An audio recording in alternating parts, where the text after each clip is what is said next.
Hi, I'm back. This is part 2 of chapter 3, titled A Cast Converges. I'm just going to jump right into it and let's get going. With most of the cast and film crew set,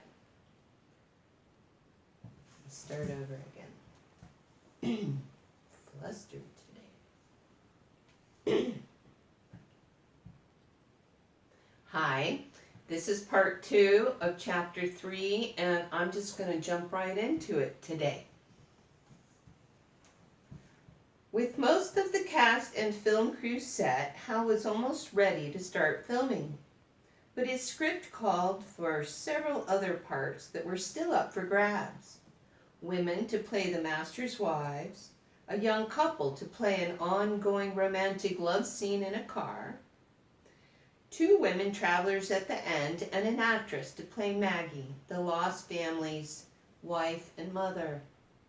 Hal's original idea for Maggie was for him to hire someone with star power to bring attention to the film. He'd negotiated for a fairly successful Hollywood actress to come to El Paso and play his leading lady.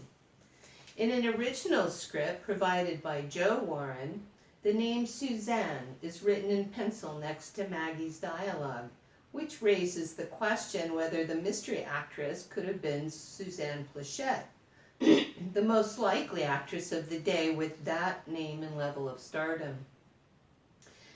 This theory is given more credence by the fact that Suzanne Plachette had been in 2 episodes of Route 66 in 1960 and 1961.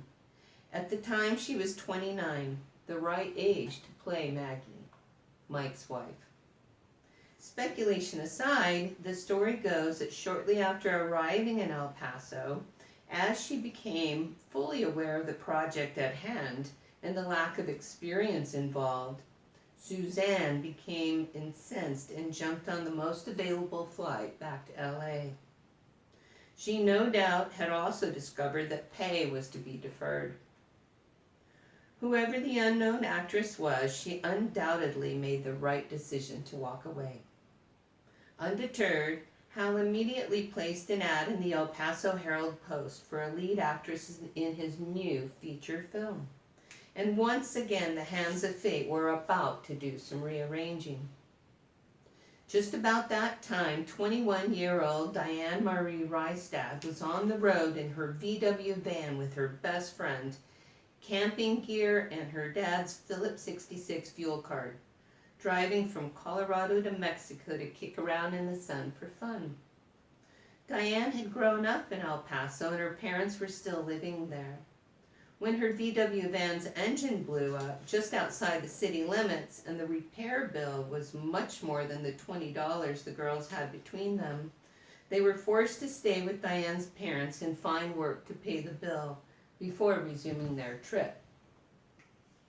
Diane's friend immediately found a job as a teller in a local bank. Diane, who had some modeling experience, went across the street to neighbor Fran Simon, who owned Mannequin Manor, the local modeling school, and asked to sign up for modeling work. Coincidentally, Fran had just been contacted by a film director looking for extras and suggested that Diane give him a call. The young woman made an appointment with the director and showed up for the audition at Hal Warren's insurance office, where he asked her to begin reading lines. She told Hal that she had never acted before, but Hal, unfazed, made her continue reading for what felt like hours. Diane was, by now, quite puzzled at the amount of time a busy man would spend on a lowly extra. Hal finally proposed, "How would you like to play the lead female role?" Diane again objected, saying she had no acting experience. Hal laughed and said not to worry. He would let her know if she did anything wrong.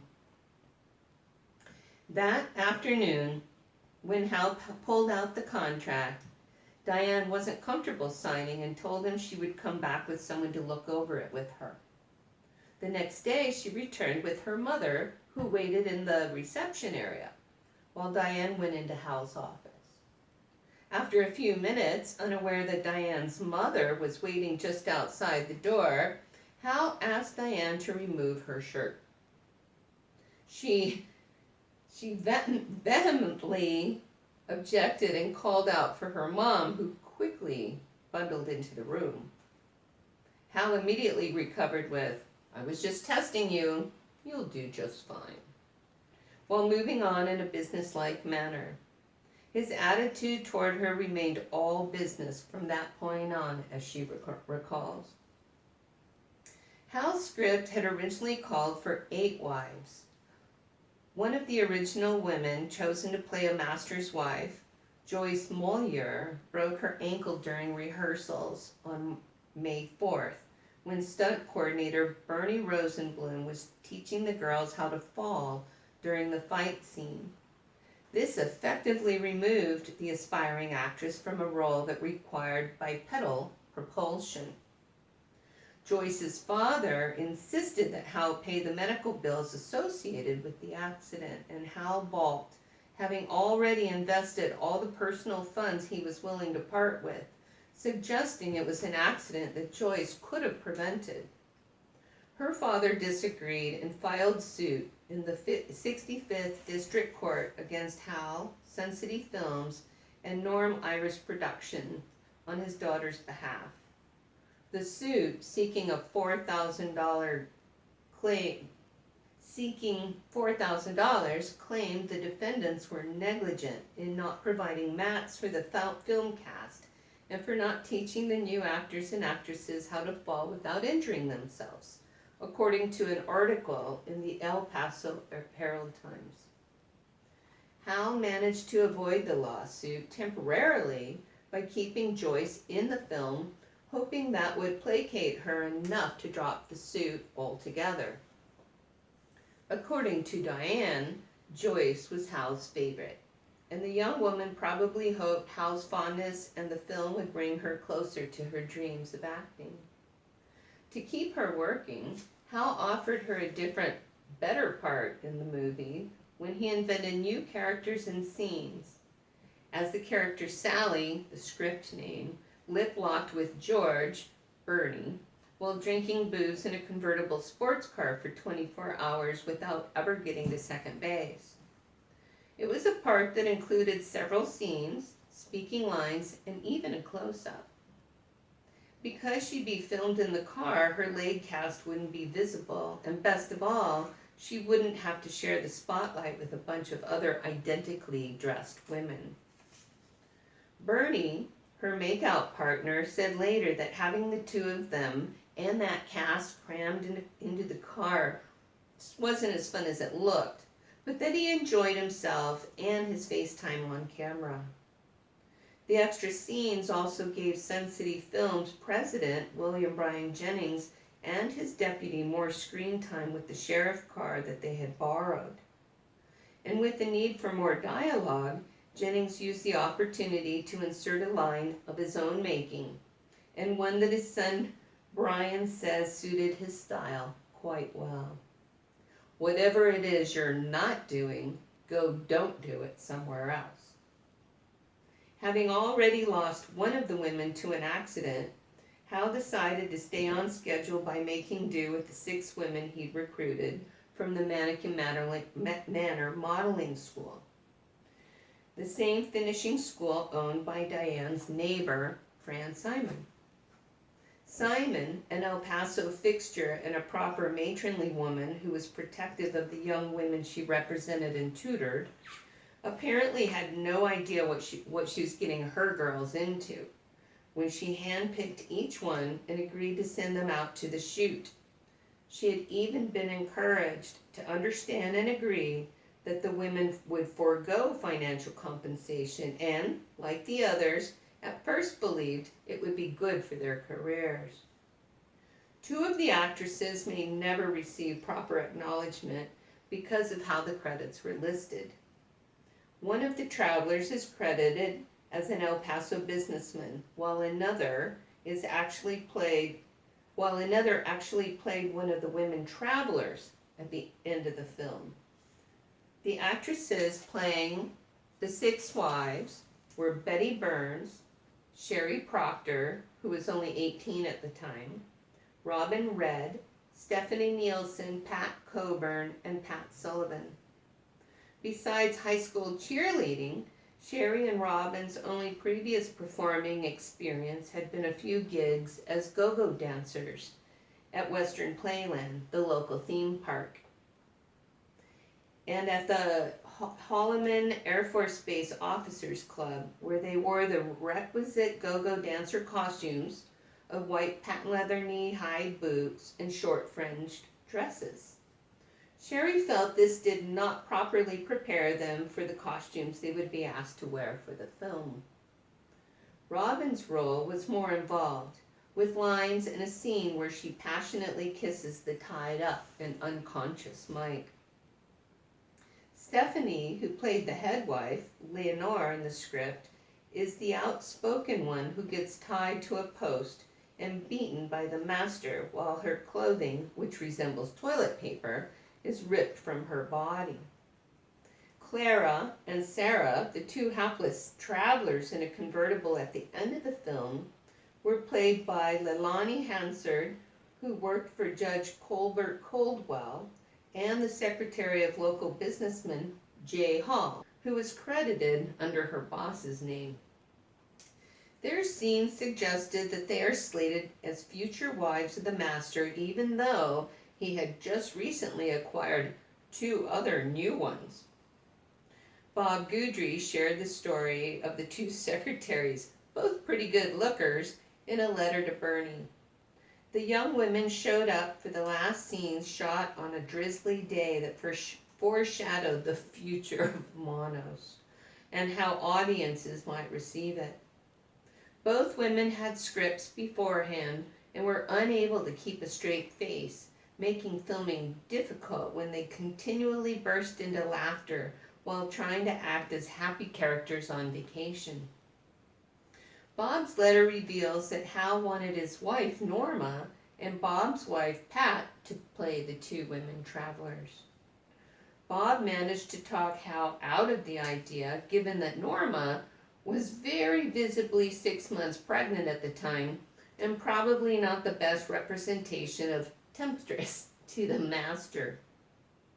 As far as his own wife, by this time the handwriting was all over the wall, and Bob was certainly not eager to loan any more of himself or his family to this debacle.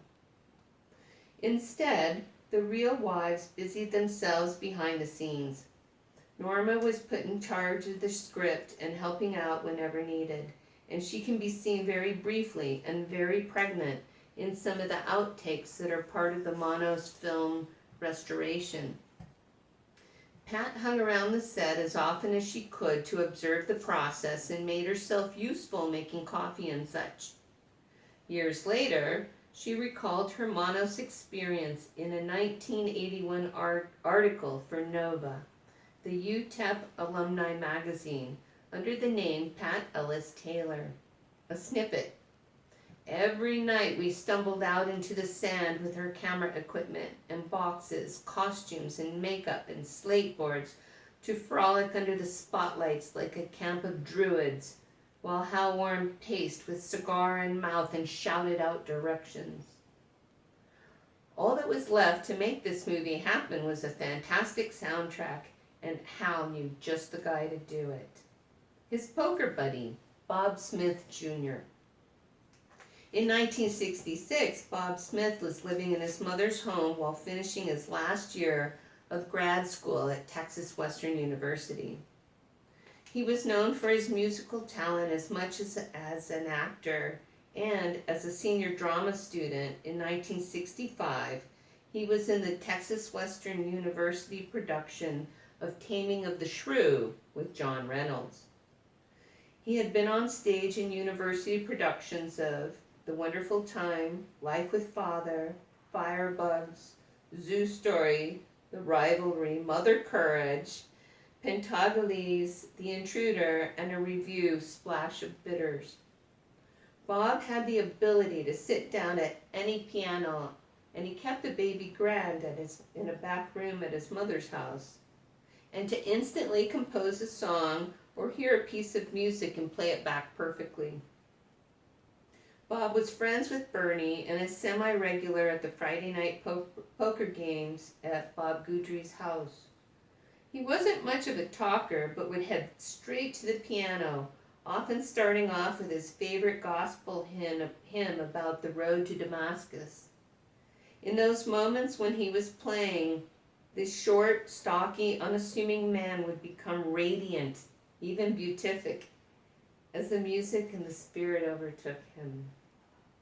Hal knew the guy was talented, and the opportunity was right in front of him, so asked Bob to do the musical score. After hearing the pitch, Bob was as game as everyone else that Hal had targeted. He began composing with nothing to go by but Hal's script and the poker night stories. From there, Bob enlisted his friend Russ Huddleston to write the lyrics for what many fans would agree is the best part of the worst movie ever made. With the bulk of the planning done and fundraising at full steam, Hal spoke with everyone to work out the shooting schedule and what day and times and weeks they were all available. He assigned scripts to the actors with lines who were given a couple of weeks to memorize and prepare. The wives, who had no lines, didn't get scripts, so they had no idea of the storyline or what they would be wearing until the costumes were made. There were a few rehearsals in the days before the camera rental time clock began, and some rehearsal in front of the camera for test shots, specifically the wives' wrestling scene, which was long and complex since the models needed to be trained in stunts and falling beforehand. With everything in order, it was finally time to make a movie. Thank you so much, and we'll be back.